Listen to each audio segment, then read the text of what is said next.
Good afternoon, all. I welcome you all for the alumni talk, like how COVID-19 is redefining the jobs now. So here I have Mr. Prateek Kumar, who is our alumni from 2013 to 17 batch. He is now a senior software engineer from BridgeSGI Solutions India Private Limited. So Pratik has been like involved in many technical activities, which involves like redesigning multiple architectures and processes to reduce costly complexities to accelerate time to market releases by 20% using design patterns. He performed historical load from legacy OMS system into IBM order management system with 99.4% accuracy. He has developed an intellectual property Yantra control tower for monitoring application performances and business KPIs, generating revenue of approximately $500,000 in last quarter. So now he is actively also involved in campus recruitment processes, which is helping us to employ the students from different engineering colleges for the past 2 years. His interest lies in artificial intelligence, machine learning, distributed systems, and data analysis and big data analysis. So I heartily welcome Mr. Prateek Kumar to deliver his thoughts and suggestions, like how the students have to redefine their technical skills and what are the expectations today in the job placement. I'm handing over the session to Mr. Pratik. Pratik, now it's your turn. Sure. Thank you, ma'am. I'm just making sure am I audible? Yes, can Okay, carry on. great. Yeah, thank you for the great intro, ma'am. I'm really honored to be part of this webinar and thankful for the opportunity provided by you and the entire CSC department. So, hello everyone. I'm Prateek. As ma'am mentioned, I graduated from SRM Institute of Science and Technology in 2017 from the Computer Science department. I'm currently working as a senior software developer at Bridge Solutions in Bangalore, and I handle the data analytics and R&D side of the company. Coming back to the topic, COVID-19 has changed the way people live and work. The epidemic has disrupted many workplaces, and it has shifted to remote operations to ensure the safety of their employees and to maintain business continuity. Uh, in this in these challenging times, companies have opted for new technologies such as cloud computing, video conferencing, and cybersecurity that can help them grow their business.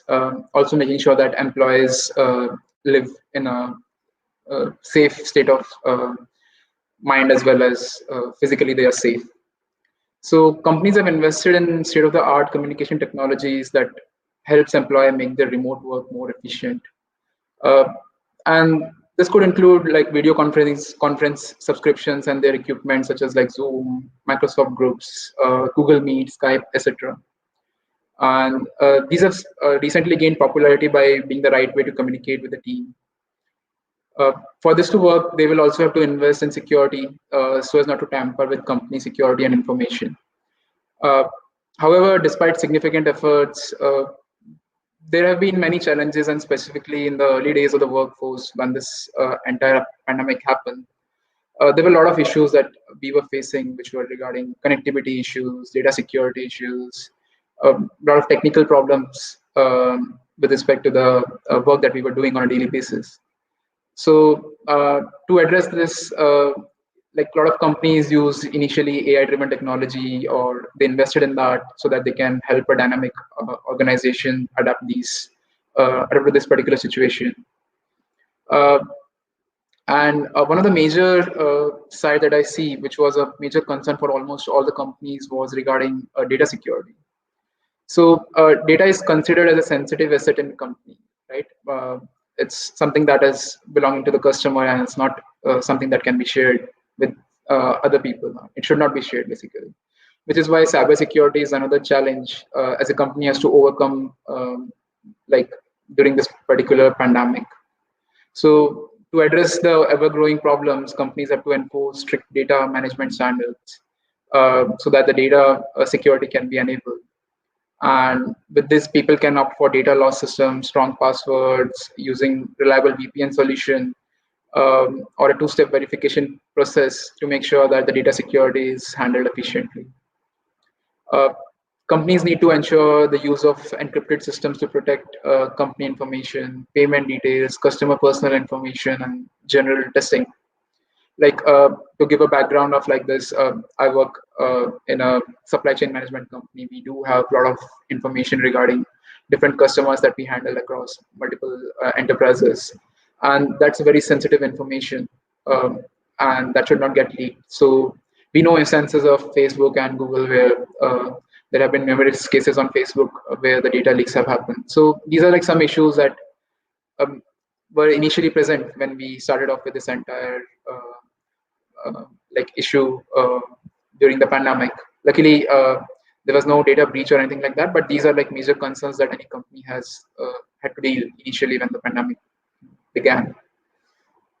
Also, it's like important to teach employees to use the latest antivirus programs, be aware of latest cybersecurity threats, and similar things on the same data security principle. And yeah, like this was like just to give a brief of like what happened when we initially faced the pandemic, and how companies were initially trying to cope up with this entire issue and come up with plans so that they can mitigate the situation in a much more efficient way. uh, I would like to keep this session more of like an interactive session, and in case if there are any questions, please feel free to stop me and ask those questions. In that way, I'll be able to address most of the questions that anyone has, and we could make the most of this particular session. Uh, Moving towards like what has changed specifically in terms of jobs, I would say there's a downfall in the job market. That is very easily seen. We can see that a lot of people have lost their jobs initially when the pandemic happened, and since then there was a little bit decline there in terms of job being available for different positions and things like that. So companies are like moving more towards internal resources or talent, I would say. uh, right now they are like trying to invest and figure out more in like how they can use their internal resources or the current resources that they have to the best of their skills, so that even though definitely the work has been hampered because of this thing, but uh, making sure that if they move towards these internal resources, they are already aware of all the uh, technology side as well as understanding the domain of the company, and they can make a better use of these resources. So that's what companies have been mostly doing in this past 1 year or so. They've been moving more towards the internal resources, trying to make sure that they upskill themselves and utilize them in the best way possible. Because it's more expensive to get an external person, train him on the same domain, get him trained on the same technology side. Tech is not that important. I would say tech can be something which someone can learn. That's what I feel regarding technology side of the technology aspect of the job. But domain knowledge is something that takes a good amount of time to understand. If the uh, company is heavily dependent on that, then I feel that in that case, it takes some good investment from the company to onboard a new resource and make sure that he or she is able to understand the domain completely and make use out of the entire knowledge that he has on the domain and get the best results for the company. So yeah, that's one important thing that I would say regarding the jobs, or regarding any opportunities that we have for the people who are currently working or applying to, basically who are planning to apply to newer jobs. So there's definitely a shortage in the market with respect to the jobs that we have. But on the same side, like if you look at it, as I mentioned, right, that companies moved on to like onboarding people working from home, so they would need some people to make sure that uh, they are able to get them settled up, or basically uh, there are some part of the workforce has still to be like working not remotely, I would say, but like part time in the office, or like to be has to be present there in the office, because they need to make sure that certain things like infrastructure and all especially the system teams and teams like infrastructure and IT side of teams. They need to make sure that the systems are currently up and running and they are able to provide essential information or provide services to the other teams that are dependent on them. So yeah, in general, we can say that almost like 50% or more than 60% of the workforce in IT sector can easily work from home. But rest of the, I would say so far, I still feel that the rest 40% or 30% still needs to be present occasionally in the office to uh, get certain things sorted out and provide essential services. So that would be my take on current scenario of work from home. Although I would say that there are a lot of positive sides of working from home that we have seen, especially that I noticed as part of like my entire experience. So I've been almost working for a year from home right now, and it's been good in a lot of ways. Like I can spend more time. Basically, I can manage my time accordingly. Um, my productivity, I feel is a little bit more higher. I don't have to spend time going back to office or coming back to office or being stuck in office. And places like Bangalore where traffic is really horrible, it takes a good amount of your time and drains you a little bit physically as well, I would say. Even though if you have your own vehicle, it's a little bit of drain, I would say. So that's definitely one positive aspect. You get to spend a little bit more time with your family. That's another thing because obviously you're saving some time traveling and all. So that's another thing that I would say regarding work from home. Uh, but essentially, I would say the main advantage that I felt working from home was regarding the productivity. And I could like some people prefer a little bit more personal space or a little bit more of like comfort. They're more comfortable at home compared to anywhere outside. So people like those I've seen, other teams that are working along with me, I've seen definitely there has been a lot of growth in terms of productivity from different teams that I've been working on, and that's like one of the positive aspects that I see coming out of this entire thing, that jobs that initially were thought to be like you have to be in office only to get those jobs done. I think a lot of companies now have realized that it's just a matter of like giving them the chance to work from home and then they can have the same output as well. So that would be another aspect regarding work from home jobs. Uh, so yeah, uh, for anyone who's looking into new jobs, or basically any fourth year or third year student who's trying to get into a job or internship, I would say that I understand that there's a fear of getting or seeing less job opportunities, or uh, you're thinking that there are not enough job opportunities present out there. But I would say that don't get demotivated because of these things. Uh, if you look at like different application portals, or if you go to different career sites of different companies, you'll find that now slowly the companies have started bouncing back, and there's a little bit of growth again, and there's a demand again for specific niche skills, specifically in the market, which a lot of companies are looking at. So yeah, there have been definitely salary cuts for some of the positions. You might not get the same salary as you were getting earlier for a specific position. That's definitely that something that is visible in the market. But uh, I would say right now the main thing would you guys should focus on would be to get this opportunity, seize this opportunity, because anytime you get to work on something, you will gain experience, and practical experience would be more important in terms of compared to theoretical experience. So if you look at any company, they would if and you go them with your resume, and if you have any practical experience there, they would prefer that more compared to showing a list of like or a bunch of things that you have done as and just having theoretical knowledge about it, because that shows that you would have encountered some sort of problems with that and you would have dealt with it. You would have utilized some part of like your theoretical knowledge definitely to understand the issue, but then definitely your analytical skills and your technical capabilities are more easily displayed if you have done some work or you have some work experience in doing some or basically implementing some projects or something like that. So that would be my first advice to people who are currently trying to look into the job market and trying to get an opportunity either as an intern or as a full-time employee, right? Um, and I've been honestly I've been involved in a lot of recent interviews at my own company, and then uh, I see that a lot of people come with resumes which are very detailed, which are very like lengthy.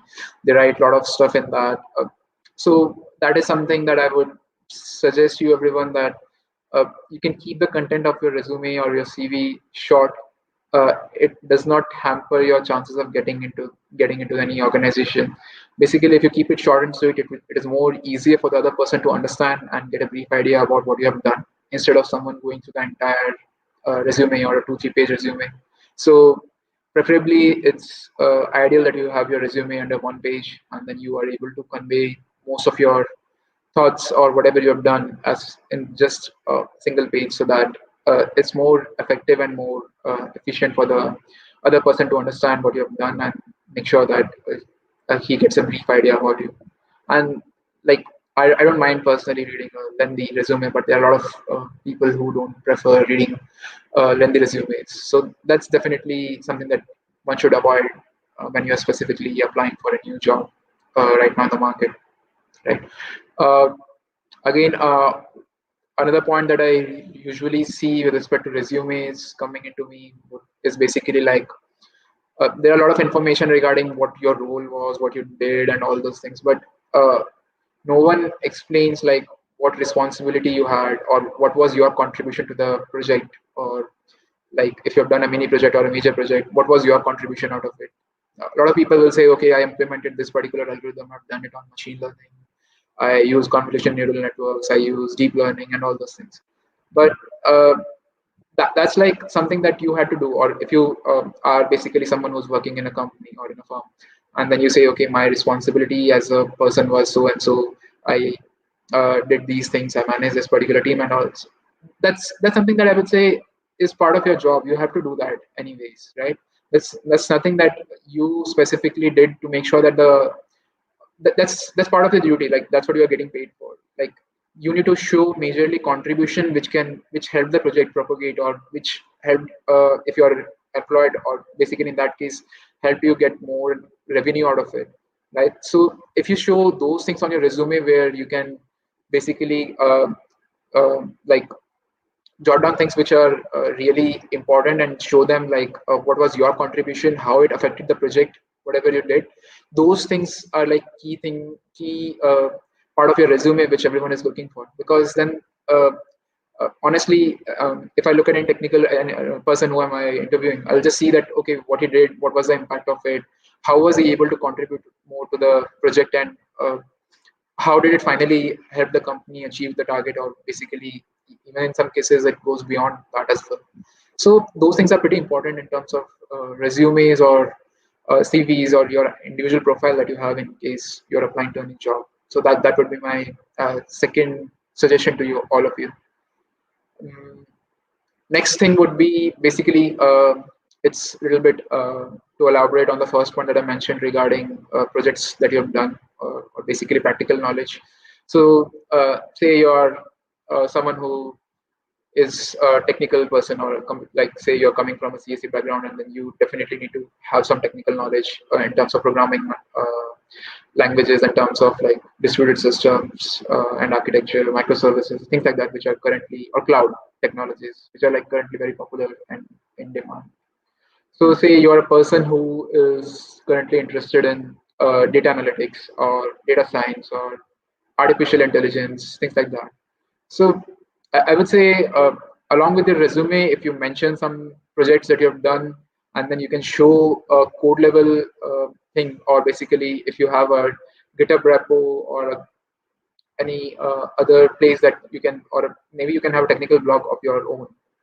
There are a lot of websites like Medium, or even you can use GitHub's own hosted pages using Jekyll, that you can basically make your own GitHub hosted blog using Jekyll, which is open source. And then in that case, if you show some references of that, that helps the interviewer understand much more about what you have done. Because then that I can go and see what you have done and how efficiently you're writing your code. Is it properly intended? Are you using the best practices while you write code?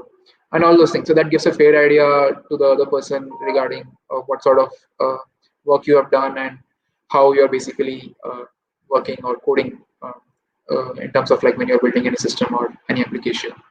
So that would be again a necessary thing, I would say.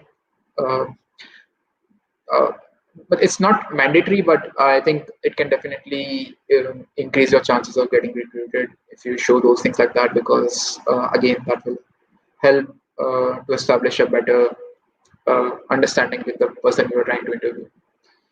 Um, Next would be basically, yeah. So right now, a lot of you are like I heard that the colleges was not operational for some time, and then most of you were working or taking online sessions. So that saves you some time definitely. And ideal thing to have done during that time, or even now, in case you find some time, would be to upskill yourself. So there are two things. One is reskilling and one is upskilling. I would say reskilling you need to do in case you know something very well, and then you just want to just make sure that okay, you are 100% sure about the uh, topic that you are gonna be like confident in during the interview, or which is your strong point. You need to like reskill yourself there, and upskill would be basically to make sure that you learn as much as possible during this entire time that you're getting, so that you can be tech savvy, and then you are able to understand the technology aspect, and then basically have a grasp for the cutting edge technologies that are present out there. Yep, I'm sorry about that. So that would be another aspect. So again, if you are trying to learn like into, if you have interest in cloud technologies or DevOps or something like that, then make sure that you understand Docker, Kubernetes, and micro services architecture pretty thoroughly, because these are like the main things that would be required there, right? You need to know Jenkins, Git, CI/CD, all those things, right? So in case you know something, and then you have like you're aware that what sort of path you want to go to, or what is it that what profile you're targeting, then just make sure that you upskill yourself with all the different other technologies that are present out there, so that like you are on par with what can be asked with you, and then that shows that okay, you have basically utilized your time, and then you have been uh, effective effectively doing certain tasks and trying to learn more and more.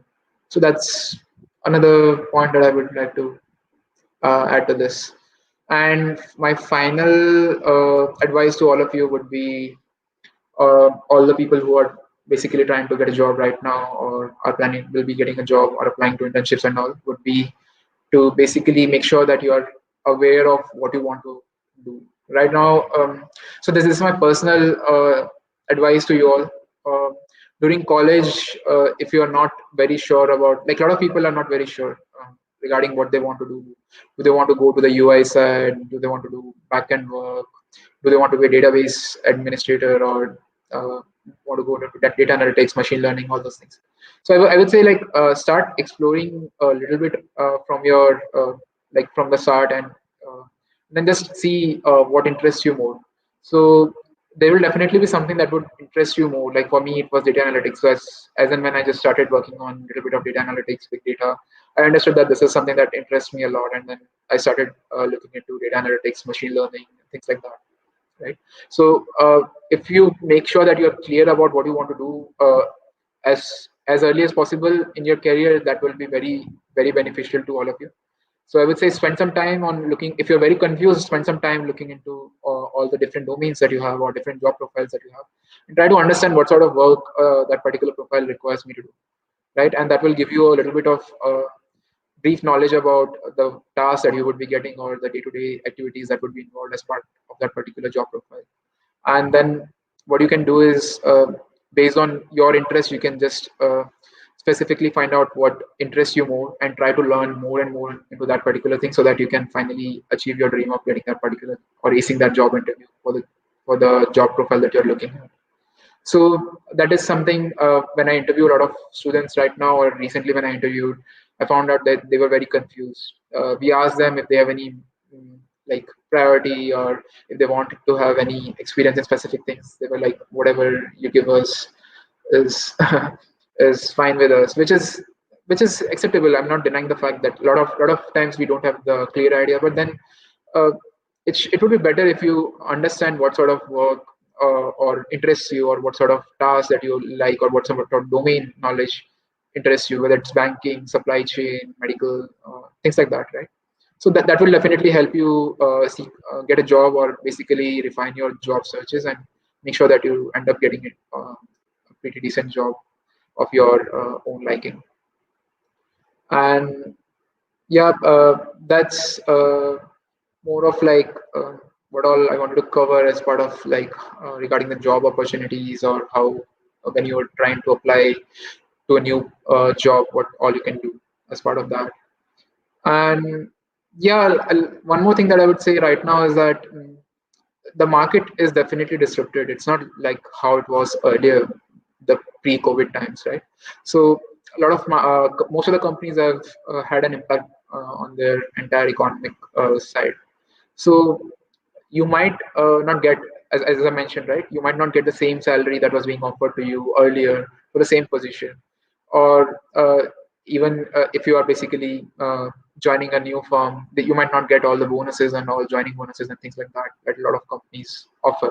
But I would say, accept whatever you're getting. I would say seize the opportunity, because it's better to have some experience than not having anything at all, because that experience, whatever you will learn as part of this, irrespective of what your CTC is, you will basically understand a lot of stuff. You will have a little bit practical experience and real world experience of how things are done, or basically you'll get a feel of organization or enterprise level of like enterprise culture. So you'll understand how things are, how much like how things are done, or what's how you interact with clients, understand problem statements, and do those things. It's a totally different ball game when you enter a particular enterprise or organization, because unlike like what you have been doing so far, it's a totally different experience. You tackle a lot of problems on a daily basis. You interact with client, understand their requirements, and those are like real world problems. So that's why I was saying that as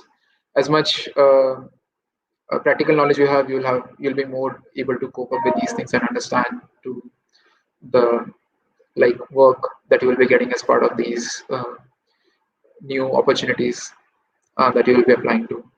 And yeah, like I always say that for the first 5 years, don't look at the salary, look at the job profile. Don't go after salary. So if there's a company or organization who's offering you a better job profile but lower salary, I would prefer you to join that instead of going after a company who's paying you more but the job profile is not good, right?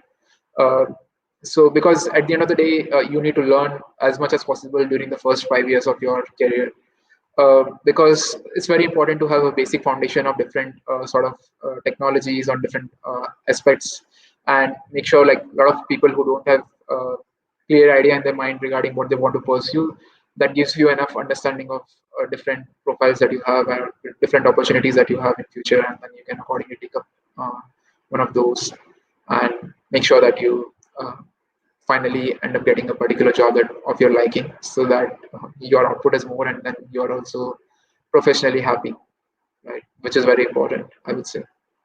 So yeah, these were like a couple of things that I wanted to cover. uh, and like if there are any questions or anything like that, ma'am, I would like to answer them, and I'll be happy to like assist anyone.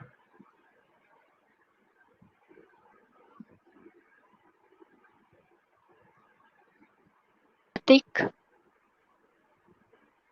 can you hear me, Pratik? Yeah. Pratik, okay, I have one question. So, is that Yeah. the students have to learn like technically strong in more than one thing? Is it required now, as of now, or is it like they can concentrate on one particular stream, like say machine learning and like that, or is it like they should be like jack of all trades? No, I would say that it's better to know always, say if we say one particular coding language, right? So I, find a lot of people who say that, okay, I know 3 languages, I know 4 languages. There's no point of knowing 4 or 5 languages. You should be like efficient in understanding one particular language, but then you should have a thorough understanding of it. So to answer your question, I would say it's better to be proficient in one particular side. Have a little bit knowledge regarding the other things as well. Don't be like you don't understand or not focusing on the other aspects of the technology, right? Be open to adapting different opportunities that you get. Definitely learn something new, but then make sure that whatever you know it thoroughly and you know it pretty efficiently, so that anything that comes to that particular uh, case, you are able to like find a solution for that. So basically, a lot of companies, you would have heard recently that a lot of employees got laid off. So they got laid off majorly. The major reason, one of the reasons was that they didn't, the companies failed to understand that they were able to provide an SME sort of role, or basically subject matter expertise in specific cases. So people who knew a lot of stuff, but they were not subject matter expertise, were like a lot of them ended up losing their jobs. So because if you have a specific SME, or if you're a SME, you would definitely understand a specific thing, and then anything, the company understands that you're a valuable asset, because in that case, you're the one who can handle those particular issues, if there are any in in that particular side. So yeah, uh, it's better to understand more, but then focus on one thing, I would say. And same goes with programming language, whether it's Python, Java, JavaScript, C, C++, everything is fine. Everything, all of them have opportunities. You don't consider that Python is a hot one right now in the market. No, it's not like that.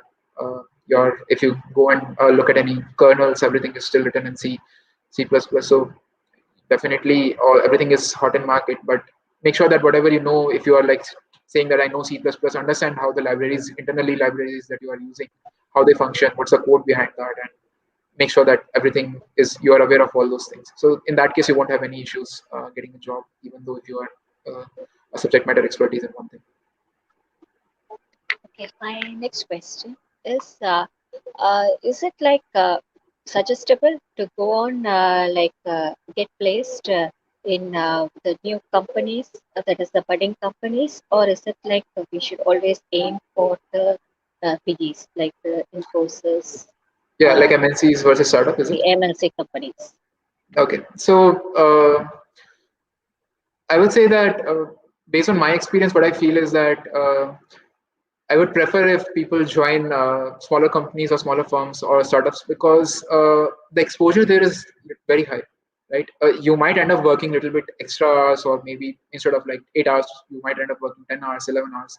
But the initial level of exposure and technology side that you get while you work for these smaller companies or startups is very, very high compared to working for an MNC, like maybe Amazon or something like that, right?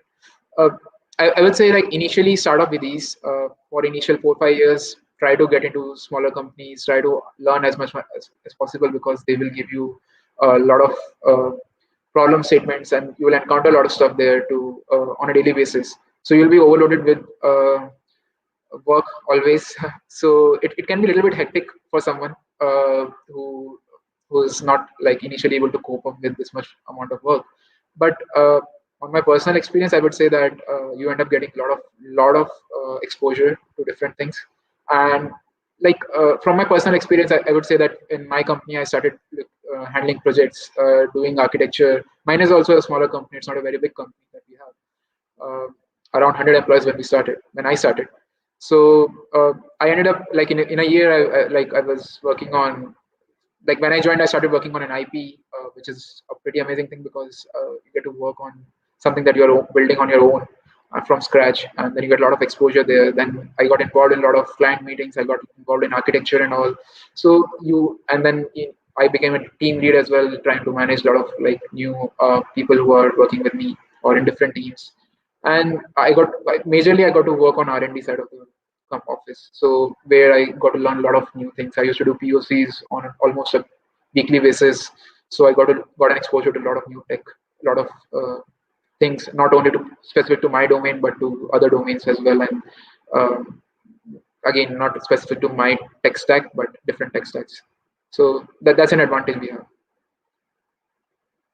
Maybe in once you are like little comfortable, you are aware of all these things, then once you want to settle down, I think in that time companies like bigger companies like FMCG companies or MNCs, like those are pretty better because then they give you a little bit stability that that is required when once you have a family and all and you want to be settled down that time. That helps during that time. Any final tips for your juniors so that they can, because they are in the urge of appearing for the placements in the coming months. So, any tips which could help them for hitting the jobs this time of pandemic? Yeah, I would say don't stress out firstly. Don't think that what will happen, whether I get a job or not. Try your best from your side. Don't get demotivated. Like, I know these are like tough times. People, some of you might be staying alone or might not be very close to your family, things like that. Don't get demotivated. Like, just if you're not able to clear one interview, think like, okay, this was a learning opportunity for me. Use that as a stepping stone for next time when you apply somewhere else. Just don't get demotivated. That's the main thing that I see with a lot of people. They are like already demotivated when they come to interview. They're like, okay, I didn't get in the last one, will I get into this one? Just leave your entire thought when you go for a once you're done with an interview, don't get selected, just leave it like there itself. Don't think about it again and again. And try to learn as much as possible. Try to upskill yourself, make good use of this time. And majorly the mindset change is something that I would definitely encourage everyone to have. Make sure that you are always positive, think about it, and then rest. I know technically you would have learned everything in the college pretty nicely. Ma'am is there, all other faculty members are there, they would have taught you properly. So yeah, I don't think technically you would be having any issues, but just have that right mindset and you will definitely end up getting a lot of jobs. So don't get demotivated. That's a nice answer. I have a question from Michael De Santa. Like, would you suggest joining a company and then leaving it for better one after 2 3 years, like because it is less than 5 years? Yeah, Is definitely, it why not? Like, suggestible? so yeah, so I would say always make a change when you feel that whatever you are doing is something that you're not learning anything new, or the day you start feeling that okay, you're not motivated to do whatever you are doing. I would say that that's a day when you start making a change, whether it's 5 days, 10 days, 1 year, 2 year, 5 year, anything. Don't ever worry about that because there are two things that I feel are most important. One, you should love what you're doing. So if you're not interested, you will not end up getting the results, which will finally get you into PIP or something like that, which is performance improvement program and things like that. The other thing is basically you should always keep on learning something new. Whatever you do, you should always get a feeling that I'm trying to solve something new. It can be on the same tech stack, whatever you have used, or same technology, but then the problem statement should be different. Or you should every day you should learn something new because that's how you will grow. Even after 20 years, if I give an example of my director, he has like around 25 years of experience, and every day he tries to look into something new or tries to learn something new, even after having 25 years worth of experience. And he's very tech savvy. After that, also he's trying to learn everything new, and that's a motivation for us as well. That with that much experience, he's trying to move in, learn something new. So why not us? So it should not be a problem. Like you can make switches pretty faster, even like 6 months, 1 year. It's not recommended to usually make a switch within a year or so. But then, and if you're not liking the job or if you're not like happy with the work, then definitely you should move because it's better to move instead of like staying there. So that would be my recommendation.